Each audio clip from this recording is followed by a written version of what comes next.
Hello everyone, welcome to my channel Supreme Divine Power. I am Supreme Energy Sujata Odhikari, Teacher of Energy Science and Spiritual Trainer. আজকে যে টপিকটা নিয়ে আলোচনা করব সেটা ধ্যান সাধনা নিয়ে আলোচনা করব। তবে কেমন আছেন সবাই বলুন? নিশ্চয়ই ভালোই আছেন। আমি কিন্তু খুব ভালো আছি, দারুণ আছি। যারা আমার চ্যানেলটি সাবস্ক্রাইব করেছেন তাদের অসংখ্য ধন্যবাদ জানাই আমার পাশে থাকার জন্য। যারা আমার চ্যানেলটি নতুন ভিজিট করছেন, যদি মনে হয় ভিডিওগুলি আপনার কাজে আসছে তাহলে অবশ্যই চ্যানেলটি সাবস্ক্রাইব করে পাশে থাকার বেল আইকনে ক্লিক করে অল নোটিফিকেশনটি অন করে দিন, যাতে করে আমি যখন ভিডিও আপলোড করব সবার আগে আপনার কাছেই পৌঁছে যায়। এবং যদি ভালো লাগে অবশ্যই একটা লাইক করুন। লাইক করতে তো বেশি টাইম লাগে না, যদি ভালো লাগে তাহলে অবশ্যই একটা লাইক করুন। আজকে সাধনা পথে এগোতে গেলে আমরা অনেক সময় অনেক দিন সাধনা করি। সাধনা করার পর যখন আমরা অন্তরে ডুব দিই, সাধনা করতে গেলে আমরা কি করি? প্রথমে বাইরের জিনিস আমরা দেখি, বাইরে থেকে অনুভব করি, বাইরের জ্ঞান সব কিছু নিই। কিন্তু একটা সময় সাধকের জীবনে আসে যখন তাকে অন্তর্দৃষ্টিতে ধ্যান দিতে হয়। কারণ সাধক বা সাধিকারা যখন প্রথম সাধনা করেন তখন অন্তর্ধ্যান করতে পারেন না, অসুবিধা হয় অনেক। তখন বাইরে থেকেই কিছু জ্ঞান নিতে হয়। বাইরে থেকে মানে বিভিন্ন বই পড়ে, বিভিন্ন ইউটিউব দেখে, বিভিন্ন গুরুর মাধ্যমে জ্ঞান নিতে হয়। গুরু আমাদের কাছে সবসময়তেই থাকবে। গুরুই আমাদের শেখাবেন যে কখন কীরকমভাবে বহির্জ্ঞান নিতে হবে এবং কখন অন্তর জ্ঞান নিতে হবে। তো একটা সময় সাধকের জীবনে আসে যখন অন্তরে ডুব দিতে হয় ধীরে ধীরে। এটা কিন্তু একদিনে হয় না। অন্তরে ডুব ধীরে ধীরে ধীরে ধীরে দেওয়ার পরে একটা গভীর অন্তরে প্রকাশ পায়। মানে সাধক বা সাধিকা অন্তরের অনেক গভীরে যেতে পারে। যখন সেই সাধক বা সাধিকা গভীরে যান তখন তার মধ্যে কিছু পরিবর্তন দেখা যায়। কীরকম পরিবর্তন হতে পারে? তবে বলে রাখি, বিভিন্ন মানুষের বিভিন্ন রকম ফিলিংস হতে পারে। তারা অনেক কিছু অনুভব করতে পারেন। সবার যে একরকম হবে তা নয়। তবে বিশেষ বিশেষ ক্ষেত্রে দেখা গেছে কিছু সেম জিনিস হয়। যেরকম যখন ডিপার লেভেলে যায়, ধ্যানের ডিপার লেভেলে যখন চলে যায় সাধক বা সাধিকা, তখন দেখা যায় কিছুদিনের মধ্যেই হঠাৎ করে নিজের ভেতরে একটা অস্বাভাবিক চেঞ্জ দেখা যায়। সেই চেঞ্জটা কীরকম? একটা বেচেনিসি ভাব, যেন ভেতরটা তোলপাড় হয়ে যাচ্ছে। ঠিক যেরকম আমাদের এই পৃথিবীতে যখন খুব জোরে তুফান আসে, ঝড় হয়, তখন যেগুলো আমরা দেখতে পাই চোখে, অ্যাকচুয়ালি সেটাই সাধক বা সাধিকার জীবনে সেই অন্তরে সেই ঝড় উঠতে পারে, বেচেনি আসতে পারে, কিছু বুঝতে পারে না কি হচ্ছে, বা হঠাৎ করে অসুস্থ হয়ে যেতে পারেন। মনে মনে ভাবেন যে আমি এত মেডিটেশন করছি, ধ্যান করছি, তবু আমি কেন অসুস্থ হয়ে পড়ছি।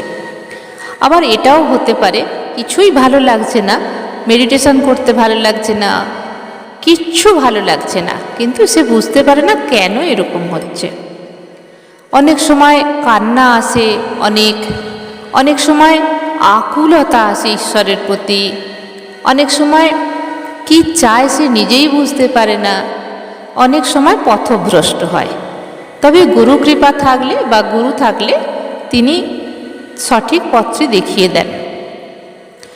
তো আজকের আলোচনা হলো এগুলো কেন হয়।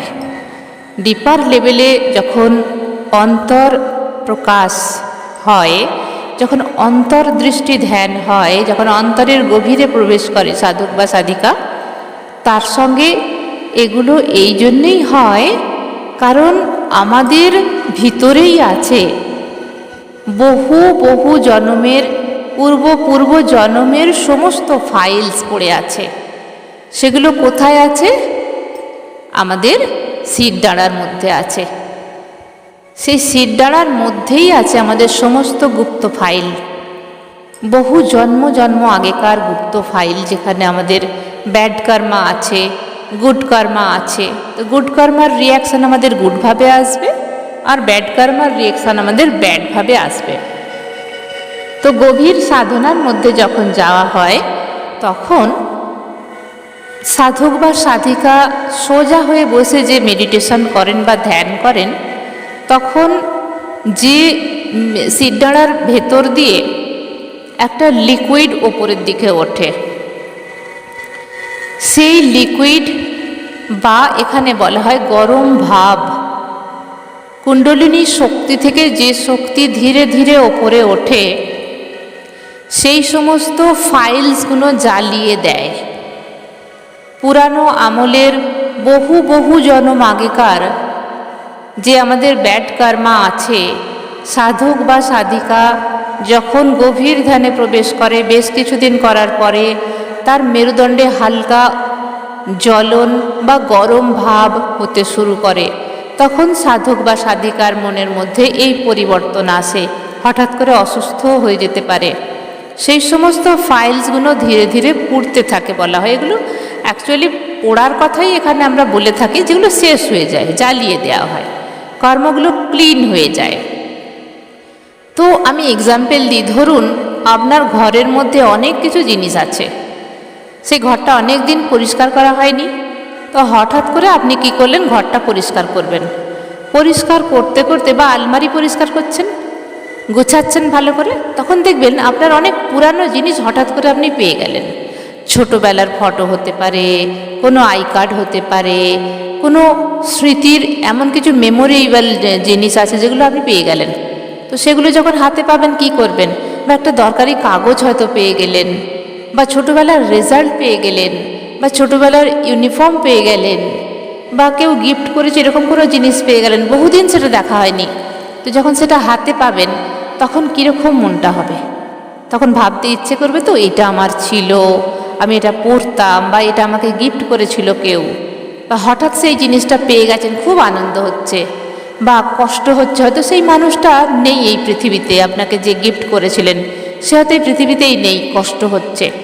ঠিক সেরকমই আমাদের ভেতরেই আছে সেই সমস্ত পূর্বজন্মের যে ফাইলস, সেইগুলো যখন ডিলিট হতে শুরু করে বা পড়তে শুরু করে বা সেগুলো ক্লিন হতে শুরু করে, আমাদের ভেতরে কিন্তু যে আমাদের ঊর্জা আছে, যে শক্তি আছে, সেই শক্তি দ্বারাই তো এটা হচ্ছে, শক্তিকে জাগৃত করেই তো হচ্ছে।